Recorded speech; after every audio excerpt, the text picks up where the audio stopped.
Goed, lieve vriende, ons skriflesing gaan wees vanoggend uit 2 Korintiërs hoofstuk 5 uit. 2 Korintiërs 5, ons gaan lees daarby vers 11 van 2 Korintiërs 5. Maar voor ons saam lees, kom ons maak hy die oë toe. Here, God van liefde, U het ons bevry uit die mag van sonde. U, ons Vader in die hemelhoog, sorg vir die kinders met 'n liefde ongehoor. Ons loof U, Vader God, vir die Seun se ewige liefdesgebod. Leer ons, o Hemelse Vader, om saam mekaar en U in liefde te eer.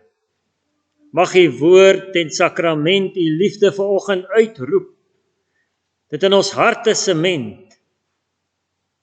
Mag ons vanoggend toegevou in U liefde, ook die wêreld met liefde in ons harte gaan betree. Laat ons, Here, nie net liefde leer, laat ons veral liefde leef, soos wat U gedoen het, o Heer. Amen.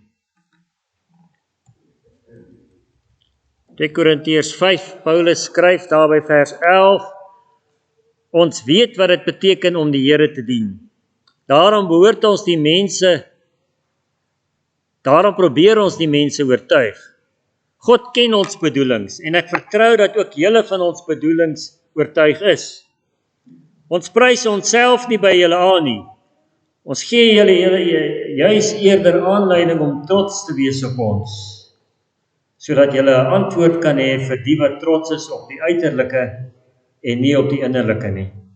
As ons in geestesvervoering was ons dit vir God. En as ons by ons verstand is ons dit vir julle. Die liefde van Christus dring ons, omdat ons tot insig gekom het dat een vir almal gesterwe het, en dit beteken dat almal gesterwe het. En hy het vir almal gesterwe, sodat die wat lewe nie meer vir hulle self moet lewe nie, maar vir hom wat vir hulle gesterf en uit die dood opgewek is. Ek lees net tot daar. Daar is baie verdienstelike dinge waarmee ons in die kerk kan besig hou. En Jesus het vir ons 'n goeie voorbeeld gestel, en sy leringe oor die genade en die lewe van 'n gelowige is iets waarin ons hom kan navolg. Kom ons dink maar net aan die bergrede van Jesus, Matteus 5 tot 7, of daai woorde wat hy in Matteus 25 oor die eindtyd en wat as verdienstelike optrede beskou sal word, geuiter het. Ons kan dink in ons gemeentes aan die projekte wat ons het om geld in te samel, pogings om die kerk te laat groei. Ons herinner mekaar gereeld aan die vereistes van Jesus en hoe belangrik dit is dat ons die regte ding moet doen om in God se goeie boekies te kom.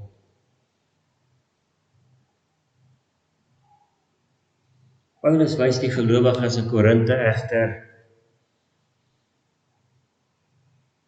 of hy wys hulle ook op die verdienstelike dinge wat hulle as kerkleiers doen of gedoen het om die gelowiges daar in Korinthe te ondersteun.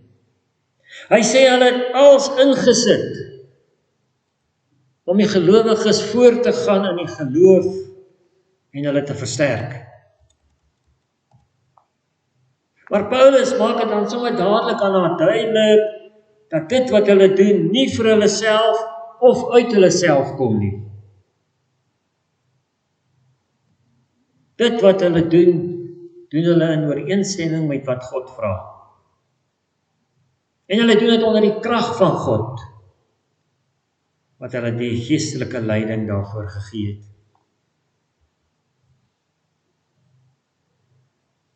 En onder die krag van die Heilige Gees los hulle 'n blywende afdruk. Nie van hulle self nie, maar van Christus op die gemeente en die gelowiges. En die mense wil amper vra, hoekom soveel moeite doen vir 'n kerk, wat hulle net 'n paar jaar vroeër, het hulle vir Paulus en sy mense daar weggejaag uit die dorp uit, toe hulle die laaste keer daar besoek afgelê het. Dit was net so kort na 1 Korintiërs geskryf is.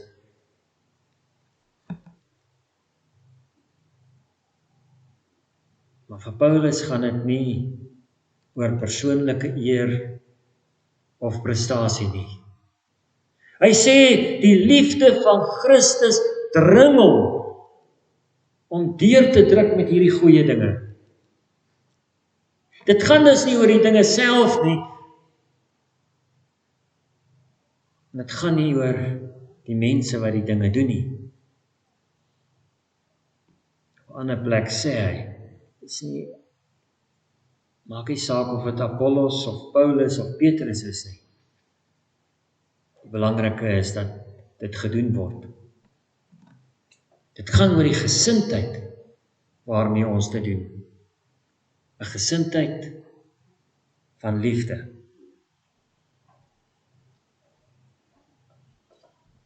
Paulus het reeds in 'n vorige brief aan die gemeente die beginsel vasgelê, toe hy oor die belangrikheid van liefde gepraat het.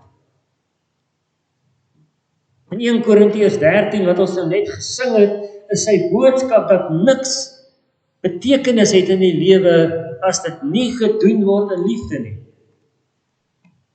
Daarom dat hy sê, die liefde van Christus dring ons.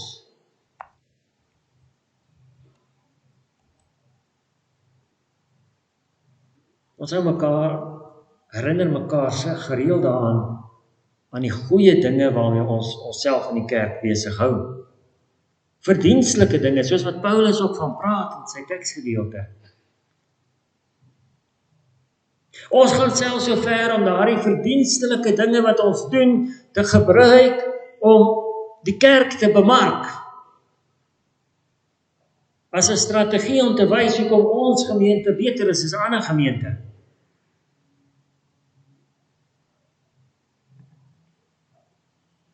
Natuurlik is hierdie dinge belangrik om te doen. As kerk is dit ons taak om namens Jesus 'n verskil te gaan maak in die wêreld, in die gemeenskap. Maar soos Paulus in 1 Korintiërs 13 sê, dit het absoluut geen waarde as liefde nie die basis is daarvan nie. Dit gaan nie net daaroor om die regte dinge te doen nie, maar om die regte gesindheid te hê.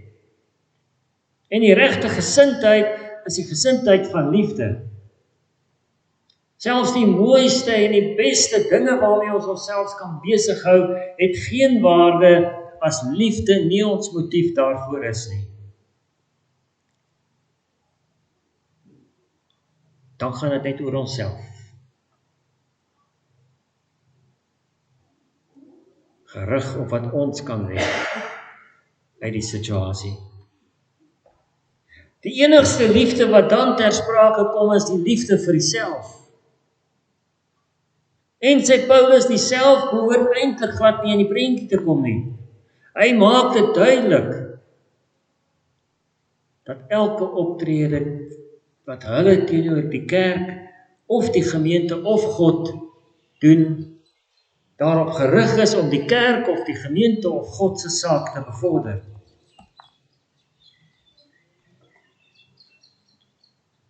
En dan kom Paulus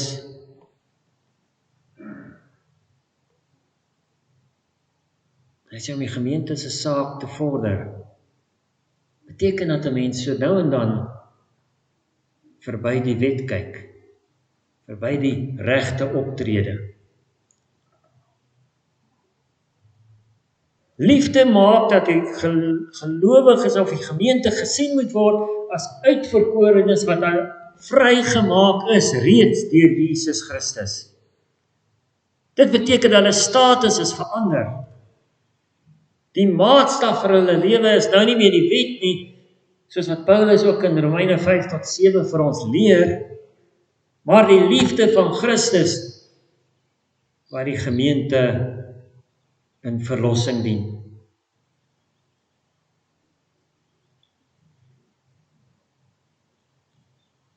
Dit bedien ons met ongemak.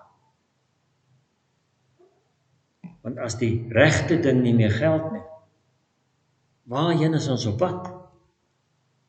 'n totale verval en chaos in die kerk? Kan elkeen nou maar doen wat hy of sy wil, en ons moet daarmee genoeg neem, want liefde moet vooropgestel word. Dis nie wat Paulus of sy betoog in 1 Korintiërs 13 sê of impliseer nie. Dit gaan daaroor dat liefde beskermend moet wees teenoor gelowiges. Ons moet mekaar beskerm teen 'n wrede wêreld wat daarop ingestel is om ons te vernietig, om ons met breë glimlagte te sien ly vir ons foute.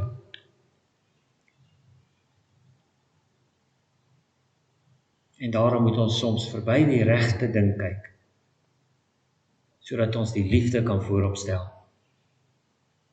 Beteken nie ons keer optrede, sonde of slegte optrede goed nie. Dit beteken wel dat ons, wat ook al hanteer moet word, in liefde moet hanteer. En dat liefde ons soms daarby dink, bring om die regte ding sogenaamd een kant toe te skuif. Soms moet ons eerder in iemand se oë kyk met liefde, eerder as om die regte woorde in die wet of die skrif te kry, sodat ons hulle kan veroordeel. Klink dit vir jou of die dominee dit heeltemal nou verloor het? Totale verkeerde interpretasie of aanwending van die skrif? Kom ek herinner julle in 'n paar weke terug, toe ons uit Johannes 8 uit gepreek het. Die teks wat ons aan lydenstyd gehad het, oor die vrou wat op oorspel betraf is. Die regte ding sou wees om daardie vrou te straf, soos die wet voorskryf, gooi haar dood met klippe. Selfs al sou Jesus sê, ek vergewe haar, sou hy vir haar nog steeds eintlik moes sê, ek vergewe jou, maar jy gaan met klippe dood gegooi moet word, want die wet sê so. En dis wat die fariseërs gehoop wat Jesus gaan sê. Geen liefde nie, net die regte ding volgens die wet. Maar Jesus kies om teen die regte ding in te gaan. Hy kyk eerder in hierdie vrou se oë. En hy besef dat die liefde van God 'n groter verskil gaan maak as om reg op te tree. Kan stof u loof, vra die psalmdigter? Kan 'n dooie vrou die wonder van God se liefde en genade ervaar?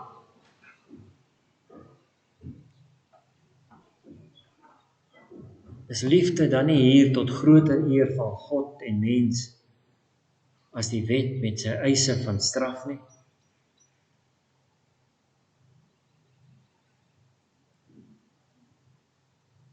As 'n mens eenmaal deur die liefde van Christus aangeraak is, kan jy nie anders as om daardie liefde te gaan leef nie. Dit sal 'n passie binne in jou wees om ander mense dieselfde liefde te gee as wat jy in Christus ontvang het. Sy liefde is so onbeskryflik groot, so oorweldigend, dat jy alles in jou vermoë sal doen om ander mense ook daarin toe te vou.